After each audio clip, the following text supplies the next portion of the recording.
Joining us now for Word Brief and the review of some of the headlines of today's newspapers from around the world is Adefemi Akinsanya. Good morning. Good morning, Dr. Rubin, and welcome back. Good morning, Good morning, Ayo. Adefemi. And good morning, Rufai. Morning. Good morning to you viewers. Let me tell you what's happening around the world. Now, US President Donald Trump is making history as he becomes the first US president to make two state visits to the United Kingdom. Now, his two-day visit between September 16th until the 18th is expected to deliver some $10 billion in deals covering technology, energy, defense technology, and artificial intelligence. Now, in terms of the ceremonial schedule, Trump and his First Lady Melania will meet their hosts, King Charles and Camilla, at Windsor Castle for a state banquet while Buckingham Palace remains under renovation. Now, the aim is to keep Prime Minister Keir Starmer on Trump's good side when they meet at the British leader's country residence for talks, which will be centered on trade, tariffs, and the Ukraine war. This visit comes as Starmer is experiencing heightened criticism of his leadership and government. The departure of Angela Rayner, his sacking of Lord Mandelson for his ties to sex offender Jeffrey Epstein, and then the resignation of an aide who sent explicit messages against veteran MP Diane Abbott, and the UK's migrant crisis are all things that are putting Keir Starmer under pressure. Now, both leaders, despite enjoying a positive relationship, may well be on opposing sides when it comes to geopolitical crises, including, of course, Russia's invasion of Ukraine and Israel-Hamas war, fueling this humanitarian disaster in Gaza. We also see that a UN commission has described what is happening, what Israel is doing in Gaza, as a genocide. That's something that is just broken.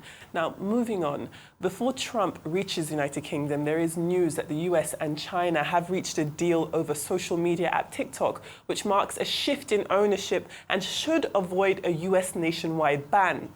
China has confirmed a basic consensus following negotiations which involved US Treasury Secretary Scott Bessent.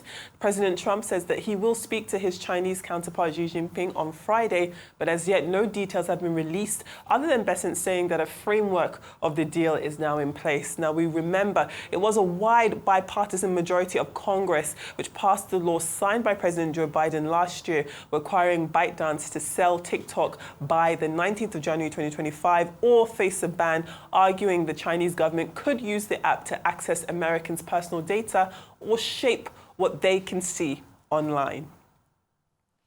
Finally, the world of international relations and sports has again collided, as Spanish Prime Minister Pedro Sanchez has called for Israel to be excluded from international sports competitions over its actions in Gaza. Now, Sanchez says that Israel should be hit with the same sanctions as Russia after Russia invaded Ukraine.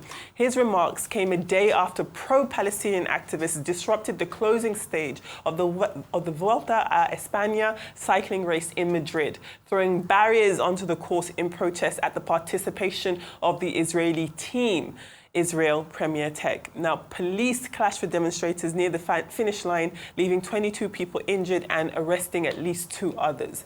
Israel's foreign minister responded by calling Sanchez an anti-Semite and a liar. Now, relations have been strained between Spain and Israel. There's also news of an arms deal worth $824 million between Spain and an Israeli arms manufacturer being scrapped.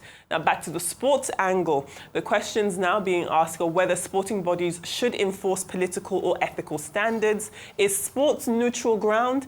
And how should conflicts abroad affect domestic and international culture? Well, I'm looking forward to hearing your thoughts before we move on to the papers. See, the sad reality is sport will never be a neutral ground because anything that Should it be? No, it shouldn't be a neutral ground. Anything that has influence, like sports have around the world, is also a bold statement.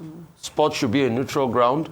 When sport was used to fight the might of Adolf Hitler, when Jesse Owens won Olympics in the Munich Olympics, when Hitler said nothing good can come out of black men.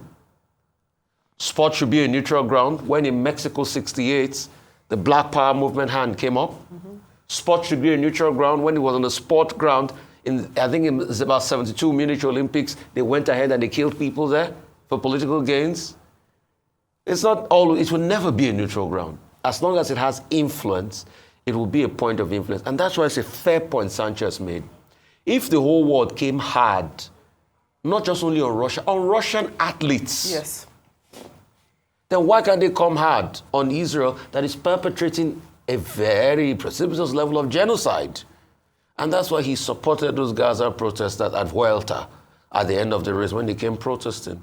Because we should have a voice. We should not say because it's Israel and because America shields Israel for their own reason. That should not be the case. And when you look at it, as Trump now says they're going to do a deal with China on TikTok, it's because he favors him. That's why he's saying this. It's because he sees that TikTok has now been a hub for right-wing influencers, the likes of Nick Fuentes of this world, Charlie Kirk that died, a couple of other people, Candace Owens, Trump Ben himself. Shapiro, Trump himself. So it's an outlet. As long as it's a media-favoring outlet for him, he's got no problem with him. So that's why they say that we don't know the terms of this deal yet, but we'll keep looking. Well, we'll see. Thank you, Rufai. All right.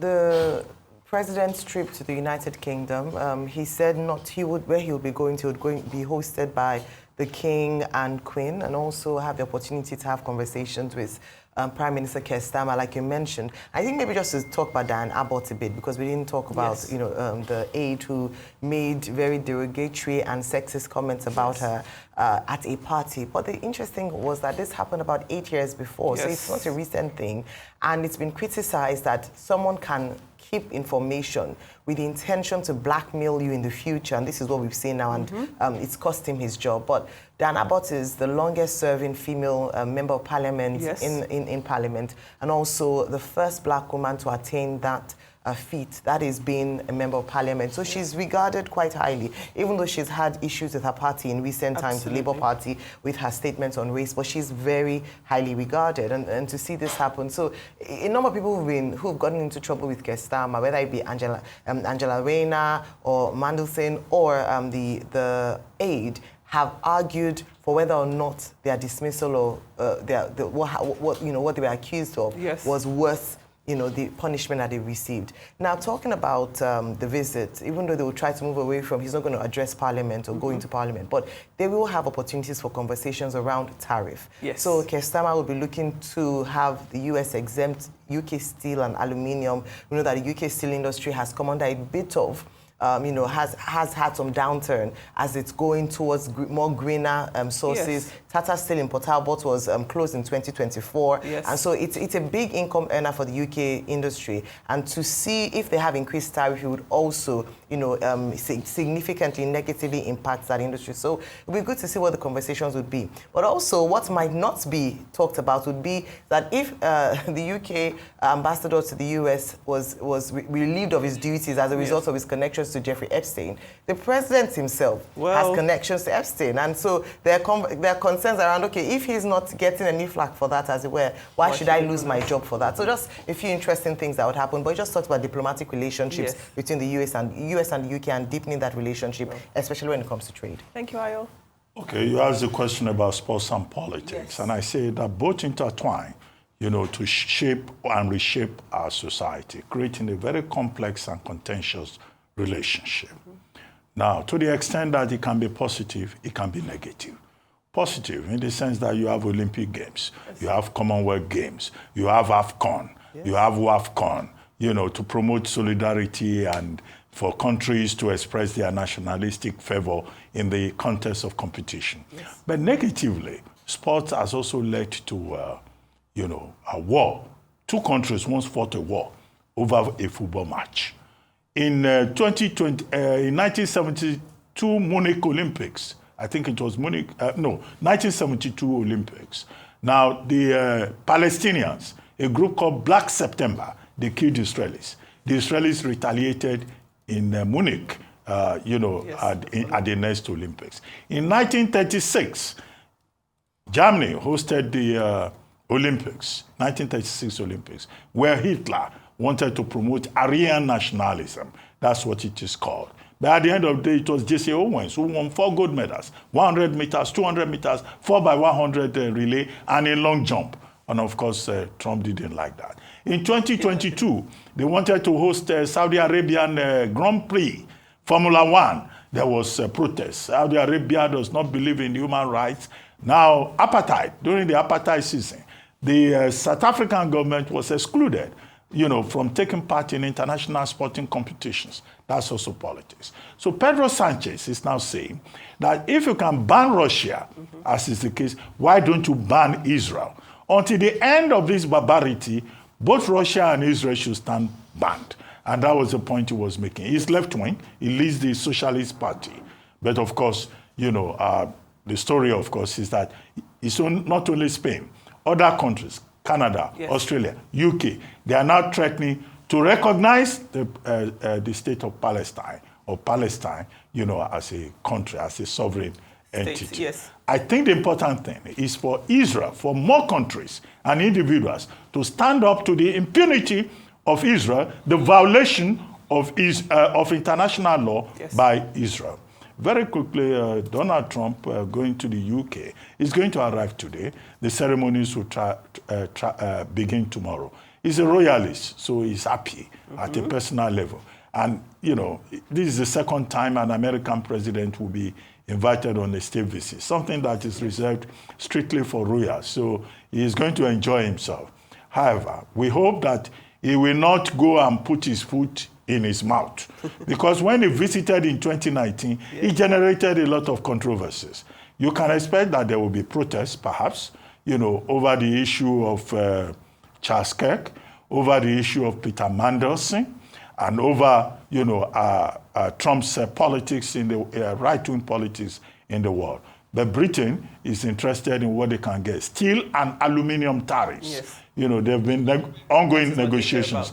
And maybe they will succeed in that particular regard. As for TikTok, nothing is certain yet. What they had was a third meeting in Madrid between the trade representative, Li Chenggang of China, and Scott Bessent and other team members. Yes. But it's the principals that will decide.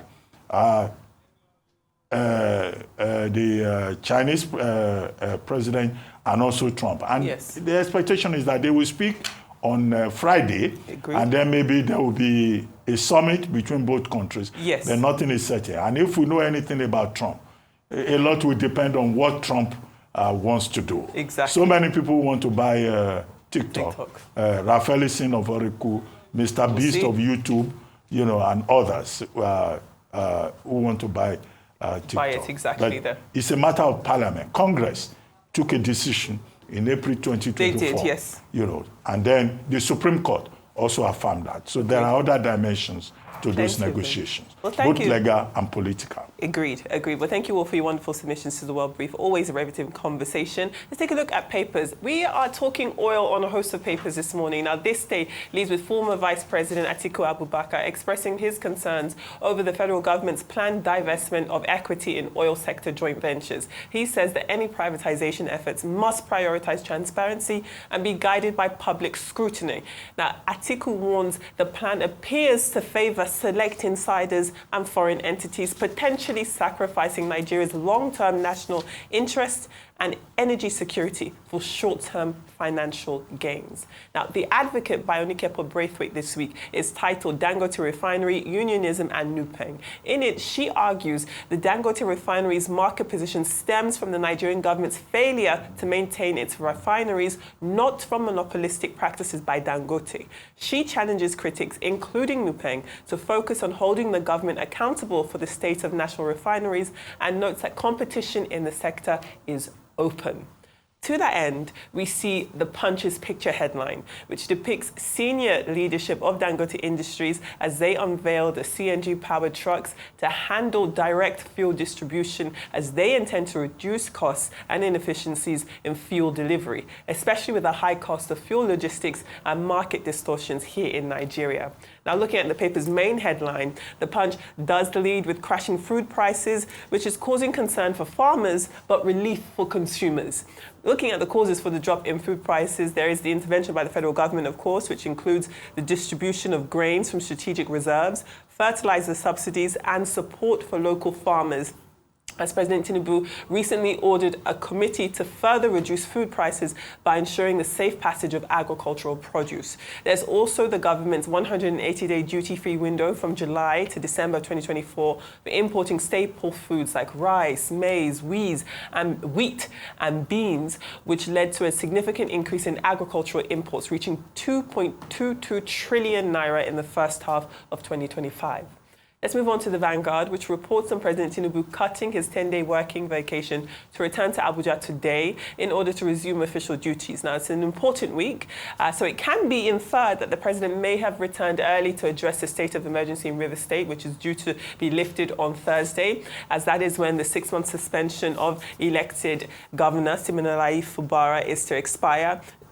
It's expected the presidency and state stakeholders will need to finalize handover from the sole administrator to Fubara, as well as his legislative arm. Now, the Daily Trust leads with news of bandits abducted approximately 55 people from a mosque in the village of Gidan Tobe in the Safe local government area of Zamfara State. The armed bandits attacked the mosque during early morning prayers on Monday, seizing at least 43 worshippers before taking more villagers from the wider community. This attack is the latest in a series of mass abductions in Zamfara and a broader trend of banditry in that region. Now, there's a very interesting read on the front page of The Guardian this morning. According to the paper's money illusion, or rather the focus on nominal currency value over real purchasing power, is worsening Nigeria's fiscal crisis, particularly impacting state debts and deficits. Now, despite receiving higher nominal allocations from the Federal Account Allocation Committee, FAC, states face reduced purchasing power due to high inflation and naira depreciation, leading to increased spending and debt.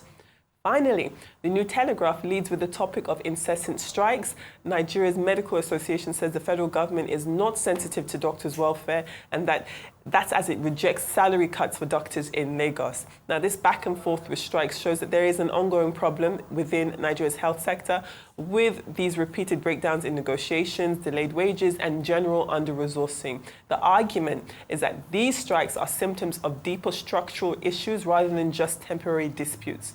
And finally, still on the front page of New Telegraph, congratulations are in order to Tobi Amusan, the Ijebu Queen, who secured a silver medal in the women's 100-meter hurdles at the 2025 World Athletics Championship taking place in Tokyo. Ditaji Kambunji of Switzerland won gold. I believe Kambunji is half Congolese, so it's also an African win, but a huge congratulations to her. Let me just even rub it in. We've always dominated 200 and 400 meters. Thank you so much. You also reminded of Fanila to be point. Yes, do you remember Fali in the 400? So much. Oh, yeah. Tobi Amusan is Nigeria's child. Yes. She belongs to nobody, and but she belongs also to is from everybody. Ijebu. Yes, so she's Nigerian. We congratulate her. her. Unfortunately, she's another against all odds story. Going out there on the world stage to really do well. Thank you so much, Adefemi, for bringing us a well brief and of course, newspaper review this morning.